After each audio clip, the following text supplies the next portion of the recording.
Halo, assalamualaikum warahmatullahi wabarakatuh. Selamat pagi guys-guysku semuanya. Pada pagi hari ini kita merayakan hari kemerdekaan kita, 17 Agustus 1945. Alhamdulillah NKRI ini sudah merdeka ya. Tapi pertanyaan saya pada pagi hari ini, apakah teman-teman semua sudah merdeka secara finansial? Sudah merdeka secara hubungan antar manusia? Sudah merdeka secara ketenangan hati, lahir dan batin? Jawab. Jadi untuk pagi hari ini saya ingin teman-teman semua melihat kepada dirinya sendiri masing-masing, dinilai jujur ke dalam dirinya sendiri, apakah Anda semua itu sudah di zona yang merdeka atau belum. Tolak ukurnya adalah apakah tujuan-tujuan kehidupan Anda yang pernah Anda rumuskan di beberapa tahun yang lalu, tujuan-tujuan positif tentunya, apakah sudah tercapai atau belum tercapai, atau dalam puluhan tahun masih diagendakan, atau bahkan yang paling mengenaskan sudah Anda lupakan dan Anda hanya hidup sekedar hidup, menjalani hari demi hari dari pagi, siang, sore sampai malam ketemu pagi lagi. Jawab jujur. Oke. Jika Anda sudah mendapatkan jawabannya, di saat Anda mungkin tidak sampai ke kemerdekaan diri Anda itu, mungkin Anda selama ini terjebak di zona nyaman, yang sebenarnya zona nyaman itu menipu dan membahayakan. Kenapa saya sampaikan demikian? Karena orang-orang yang mencapai tujuannya di luar sana, orang-orang yang sukses di beberapa aspek kehidupannya, justru dilahirkan dari orang-orang yang tidak berada di zona nyaman, tidak di zona aman. Mereka adalah orang-orang yang sedang selalu dikuatkan dengan ujian-ujian kehidupan, dan mereka berhasil menjalani melaluinya dengan baik. Contohnya, bila ada orang yang secara keuangan, secara finansial itu kekurangan untuk makan atau minum, mungkin dia tidak terlalu berusaha karena dia masih bisa mungkin dekat rumahnya dengan mertuanya, dia masih minta bantuan mertuanya atau orang tuanya sendiri untuk kebutuhan makan dan minum. Tetapi di saat dia dihadapkan dengan orang tuanya yang sakit, pasangan suami atau istrinya yang sakit, atau mungkin putra putrinya yang sedang sakit dan membutuhkan biaya, sedangkan dia tidak mempunyai asuransi untuk mengcover, dia pasti akan berusaha penuh untuk memberikan pengobatan terhadap orang tuanya.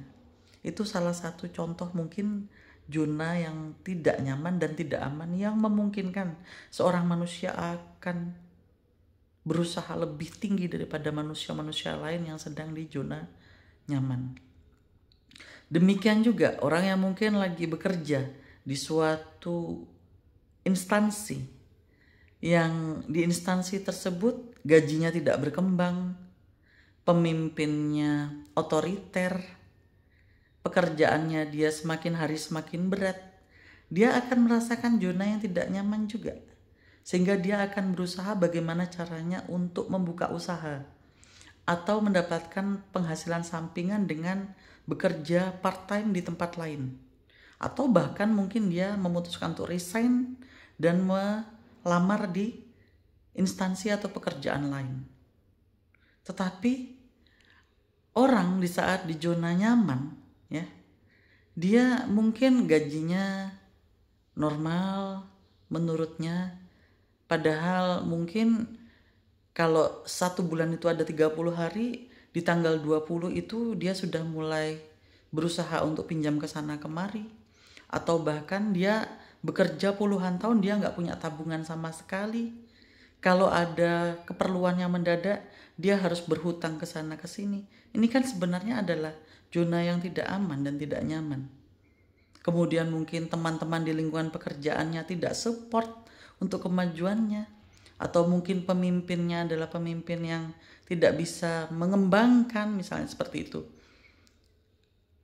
Ini kan di zona yang tidak nyaman juga, tetapi dia merasa pemimpinnya adalah pemimpin yang selalu mensupport dia, teman-teman lingkungannya adalah teman yang mensupport, tetapi tidak membuatnya berkembang. Jadi teman-teman yang setiap harinya cuman bekerja, masuk pagi, keluar sore hari, sudah tidak pernah ada rancangan untuk memajukan diri, memajukan finansial, ya, memajukan keterampilan diri. Jadi hidupnya hanya begitu-begitu saja. Ini kan merupakan zona aman. Zona aman dan zona nyaman yang akhirnya tidak membuat bertumbuh dan berkembang. Begitu juga misalnya tadi itu, dia tidak dihadapkan dengan situasi yang orang tuanya, ya ini tidak bermaksud berdoa atau menginginkan ada keluarga kita yang sakit atau keadaan yang memungkinkan kita terdesak, tetapi kita lagi melihat plus minusnya suatu keadaan.